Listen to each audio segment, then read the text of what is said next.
अस्सलाम वालेकुम viewers, welcome to Madiha FX. कैसे आप सब लोग, उम्मीद करती हूँ आप सब खैरियत से होंगे। मैं आज आप लोग के लिए वीकली फोरकास्ट लेके आई हूँ। जिस तरह के हर वीक आप लोग के साथ गोल्ड के एनालिसिस शेयर किए जाते हैं, अपकमिंग वीक के सिनेरियो शेयर किए जाते हैं कि अपकमिंग वीक के अंदर फंडामेंटल के हवाले से, टेक्निकल के हवाले से चीज़ें किस तरह से होने वाली है। जैसे कि एक पूरे मंथ से मार्केट की वो स्टेबिलिटी नहीं थी जो होनी चाहिए ड्यू टू फंडामेंटल्स। तो अब होप नज़र आ रही है कि इस अपकमिंग मंथ में मार्केट थोड़ी सी स्टेबल रहेगी। तो सबसे पहले अगर हम फंडामेंटल की तरफ चलें तो मंडे वाले दिन 12 मई को यूएसडी की कोई भी मेजर न्यूज़ नहीं है। सिर्फ एक की न्यूज़ है 6:30 पर प्रेसिडेंट ट्रम्प की स्पीक है। तो मे बी मार्केट में इसमें थोड़ा बहुत हम मोमेंटम देखें, बट बहुत ज़्यादा हाई एक्सपेक्टेशन नहीं है। अगर ट्यूसडे के हवाले से बात की जाए तो ट्यूसडे वाले दिन यूएसडी की बिल्कुल कोर सीपीआई की न्यूज़ है, और उसके अलावा यूएसडी के प्रेसिडेंट ट्रम्प स्पीक वो भी ट्यूसडे वाले दिन भी हैं। मतलब ट्यूसडे वाले दिन मंडे की बनिस्बत हम मार्केट में मोमेंटम देखेंगे, क्योंकि सीपीआई का डाटा है। लास्ट टाइम जो सीपीआई का डाटा आया उसमें तो मार्केट की कोई भी इतनी खास मूवमेंट नहीं थी, बिल्कुल अनएक्सपेक्टेड चीज़ थी वो। आफ्टर सीपीआई मार्केट ने एक बहुत अच्छा मूव दिया है, लेकिन सीपीआई में मार्केट ने वो एक्सपेक्टेड मूव नहीं दिया जो हम लोग एक्सपेक्ट कर रहे थे। अगर वेडनेसडे की हम बात करें तो वेडनेसडे वाले दिन भी यूएसडी की कोई भी मेजर न्यूज़ नहीं है। अगर थर्सडे की बात की जाए तो थर्सडे वाले दिन भी यूएसडी की कितनी न्यूज़ हैं, 5:30 पर न्यूज़ हैं कोर पीपीआई की, रिटेल सेल्स की, ठीक है। उसके बाद अनएम्प्लॉयमेंट क्लेम है। अनएम्प्लॉयमेंट क्लेम पर हम, जैसे कि मैं हमेशा बोलती हूँ कि ये एक इम्पॉर्टेंट डाटा होता है, तो मार्केट में इस पर हाई एक्सपेक्टेशन होती हैं कि मार्केट में एक हमें मोमेंटम देखने को मिले। और उसके अलावा फेड चेयर पोल की स्पीक भी है। तो जब भी फेड चेयर पोल की स्पीक होती है तब भी हम मार्केट में मोमेंटम एक्सपेक्ट कर सकते हैं। अगर हम फ्राइडे की बात करें तो फ्राइडे वाले दिन भी यूएसडी की 2 न्यूज़ हैं, पर बहुत ज़्यादा हाई एक्सपेक्टेड न्यूज़ नहीं है, बट लेकिन मार्केट में एक अच्छा मोमेंटम क्रिएट होता है न्यूज़ का। अगर बात की जाए टेक्निकल के हवाले से, फंडामेंटल में जिस तरह से लास्ट पूरे मंथ के अंदर आपने देखा कि कुछ वार की सिचुएशन थी, कुछ वैसे फंडामेंटल्स आ रहे थे जिसकी वजह से मार्केट में कोई भी एक मोमेंटम सेट नहीं था। तो मतलब मार्केट कभी भी अपना, आप समझ लें कि स्ट्रक्चर शिफ्ट कर रही है, या आप समझ लें कि बहुत ज़्यादा छोटे टाइम फ्रेम के ऊपर लिक्विडेट कर रही है। लेकिन अभी ऐसा देखने को लग रहा है कि अपकमिंग मंथ में या अपकमिंग वीक्स में मार्केट के अंदर थोड़ी सी स्टेबिलिटी रहे, गोल्ड जोन सा एक अच्छी मूवमेंट दी। अभी ये चार्ट है D1 का, मैं D1 के चार्ट को ओपन करती हूँ। टेक्निकल के हवाले से अगर हम बात करें तो ये जो लास्ट स्विंग लो लगा है, ये देख सकते हैं आप, ये लास्ट मार्केट ने स्विंग लो लगाया है, ठीक है।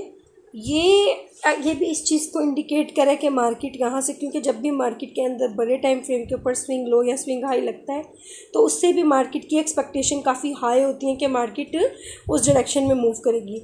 अब जब मार्केट ने लास्ट जो क्लोजिंग दी है वो पिछली कैंडल के ऊपर इसकी क्लोजिंग है, ठीक है। क्लोजिंग तो बेशक ऊपर मिली है, लेकिन ऊपर से वीक रिजेक्शन भी है। अब ये जो पूरा एरिया ना, आप इस एरिया में देख सकते हैं, इस पूरे एरिया में वीक रिजेक्शन बहुत ज़्यादा है। अगर हम इसको मंथली के ऊपर, यस मंथली के ऊपर, अगर हम या वीकली के ऊपर इसको हम देखें तो एक दफ़ा इसका वीकली के ऊपर भी रिव्यू लेते हैं।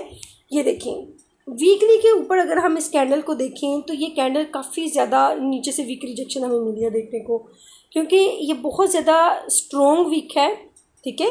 बहुत ज़्यादा स्ट्रॉन्ग वीक है इसकी, और जो वॉल्यूम है वो भी पिछली 2 कैंडल से ज़्यादा इसमें वॉल्यूम है। तो इट मीन्स यहाँ पे बायर्स एक्टिव हुए हैं, ठीक है। लेट्स सी के आने वाले वीक में मार्केट का मोमेंटम किस तरफ शिफ्ट होता है, बाय में शिफ्ट होता है या सेल में शिफ्ट होता है। अभी हम इसको लेके चलते हैं छोटे टाइम फ्रेम के अंदर।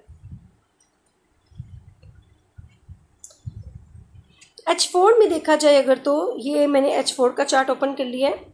ये H4 का चार्ट है। H4 में अगर आप देखें तो यहाँ पे मार्केट प्रॉपर एक बुलिश इंगल्फिंग क्रिएट की थी मार्केट ने इस लेवल पे, और इस लेवल से मार्केट में बाइंग आई, और काफ़ी स्ट्रॉन्ग बाइंग आई, क्योंकि ये H4 का टाइम फ्रेम है। जब मार्केट ने वापस इस एरिया को आके, इस जोन को आके टेस्ट किया तो अगेन यहाँ से हमें बाइंग अपॉर्चुनिटी देखने को मिली। अब यहाँ पे भी प्रॉपर आप कह दें कि एक हाई स्प्रेड बॉडी की, हाई स्प्रेड कैंडल थी जिसकी बॉडी काफ़ी ज़्यादा स्प्रेड था इसकी बॉडी में, और इसकी जो क्लोजिंग है मिड में हुई है।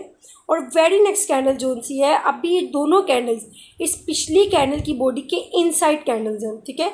तो ये जो कैंडल है ना, ये एक आप कह दें कि डिसाइडेड एरिया भी हो सकता है कि मार्केट की डायरेक्शन क्या होगी। अगर मैं इसको डिसाइडेड एरिया भी कहूँ तो कुछ गलत नहीं होगा। अगर मैं H4 की इस कैंडल का हाई लेती हूँ और H4 की इस कैंडल का लो लेती हूँ, मान के चले ये, तो ये हमें काफ़ी हेल्प करेगा अपकमिंग वीक के अंदर मार्केट क्या सिचुएशन क्रिएट करती है इस हवाले से, क्योंकि हाई और लोस बहुत मैटर करते हैं। ठीक है, ये क्या, ये हाई है मार्केट का, ओफो ये हाई है एंड ये लो है। मैं थोड़ा सा इसको थिक कर देती हूँ ताकि आप लोगों को देखने में थोड़ी सी आसानी हो जाए।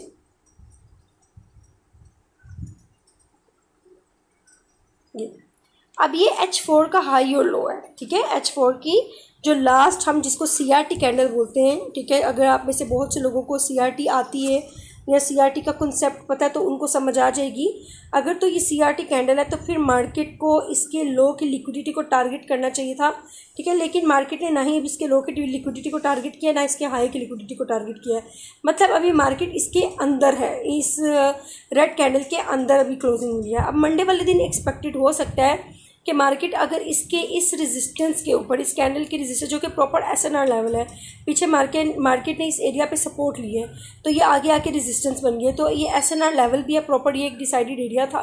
लास्ट मैंने जो यहाँ पे एनालिसिस आप लोग के साथ शेयर किए थे, आप जाके टिकटॉक पे भी देख सकते हैं, मैंने प्रॉपर आप लोग के साथ जो चीज़ शेयर की थी मार्केट ने एज इट इज़ मेरे हर लेवल को, मेरे जितने भी एनालिसिस मैंने आपके साथ शेयर किए थे, मार्केट ने ईच एंड एवरीथिंग हर चीज़ को रिस्पेक्ट दी है।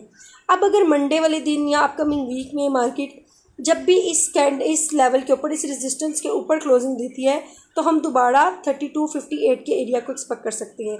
ये रेजिस्टेंस का लेवल 3212 का लेवल है। ठीक है, अगर मार्केट 3212 के लेवल के ऊपर कोई भी M30 की कैंडल की क्लोजिंग करती है या H1 की कैंडल की क्लोजिंग करती है, then we expected this level 3261। और अगर मार्केट इन लेवल के दरमियान कंसोलिडेशन करती है और आके इस लेवल को ब्रेक करती है तब हम मार्केट में मजीद सेल देख सकते हैं। और अगर मार्केट इस वीक के नीचे क्लोजिंग देती है, ठीक है, इस वीक के नीचे, इस बात को याद रखिएगा, तब हम मार्केट को मजीद